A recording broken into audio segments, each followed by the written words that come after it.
So Terry always had the little studio in the basement. You know, she'd made it this really mess of a basement into a real sweet little recording studio and a place because she could work on her music and invent all of her instruments. And so she was always a presence in the shop in the basement. Not always, but many times. Well, one time she went up to Beverly was going off to Kathmandu, and at the same time Terry had gone off to the countryside, her little getaway near Roscoe, upstate New York, right? And she's up there, and it's getting to be dusk. And she knows that Beverly is flying from London to Bahrain that day. And she somehow either turns on the radio or perhaps connects with her computer and gets this news of a plane going down that's going from London to Bahrain. And she's up in the countryside and she's worried. And she's thinking about it more than possibly she should be thinking about it. So then she calls me in the shop and says, what flight was Bev on? And I didn't really have that information with me at that point because she's already in London, so, you know, just kind of, you don't worry about it. So she tells me that she heard about this crash and she's a little worried. What should we do? And when she got into the subject, I noticed that it was like there was no floor. There was nothing to stand on in this world. That was the sensation. And I think I was seated, if I'm not mistaken, I was seated talking to her on the telephone. And then I had a customer in there who was very interested in a lamp, a chandelier that was hanging from the ceiling. And so I'm on the phone with Terry, contemplating whether Bev has been killed in a plane crash. And the lady in the shop is being rather demanding to see the lamp that's hanging from the ceiling. And the only way that's going to happen is if I get up on a ladder. And like I said, I was feeling like there was no ground. So why would I get up on a ladder if there was no ground to stand on?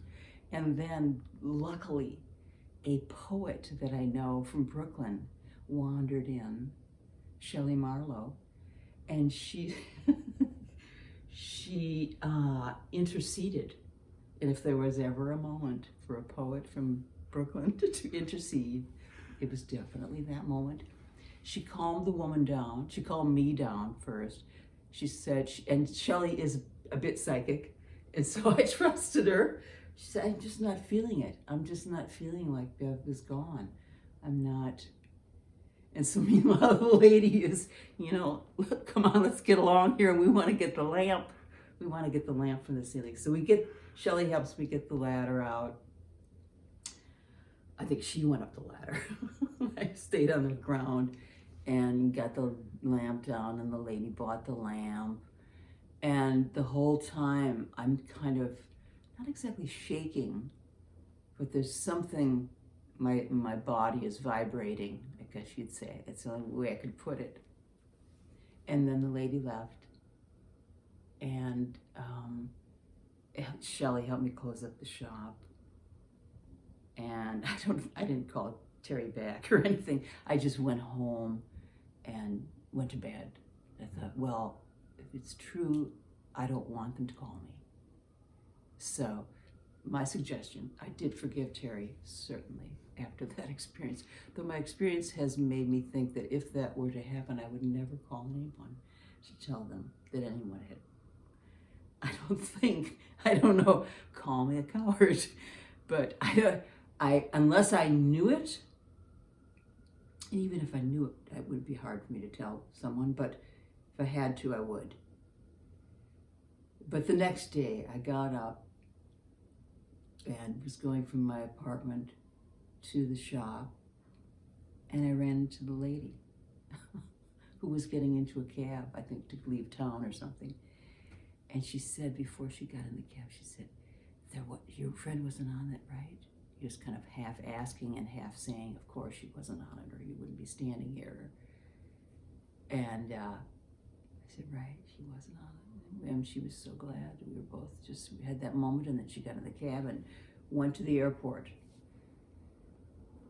So, yeah.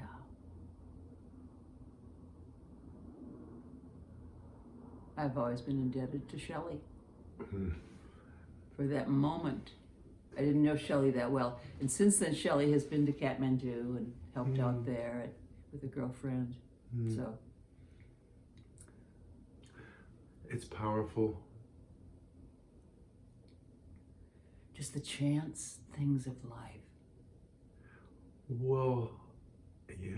And then two thoughts. One, the lady may have been frightened by what she was hearing, and then when she had the good fortune of seeing you the next day, she was able to, in her own way, quickly express some human sympathy.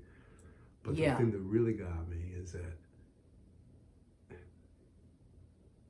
your fear was that Beverly fell out of the sky, and your body wouldn't let you up off the ground. Because there's nothing below you anyway, and it's like, oh my God. You know, now when I think of it, it reminded me of something I forgot to tell you.